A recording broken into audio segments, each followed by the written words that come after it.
अहिले चाहिँ 3 बजे होला। हाम्रो गाडी यो ठाउँमै स्टप छ। हामी ट्युब खोल्ने हो अनि के अरे फर्सीलाई हाम्रो फर्सीलाई चाहिँ अब हावा खुवाउनु पर्यो, नभए कुहिन्छ गुवाहाटी पुग्दा पुग्दै गाई होइन। गाडी एकदम खडा छ।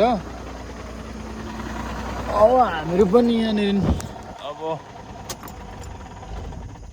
उ गरेर चाहिँ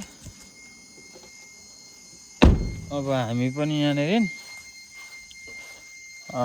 ट्युब खोलेर चाहिँ हामी पनि सुत्ने हो। एकछिन 1 घन्टा जस्तो सुत्न पाइन्छ कि भनेको। गाडी यता पनि खडा छ। हाम्रोको सदिया ब्रिज देख्न सक्नुहुन्छ, सदिया ब्रिज अगाडि होइन। अनि हाम्रो गाडी चाहिँ एकदम खडा छ यहाँनिर, बिन्दास पारा खडा छ। अब तिर्पल उठाइदिने हो अनि सुत्ने हो एकछिन।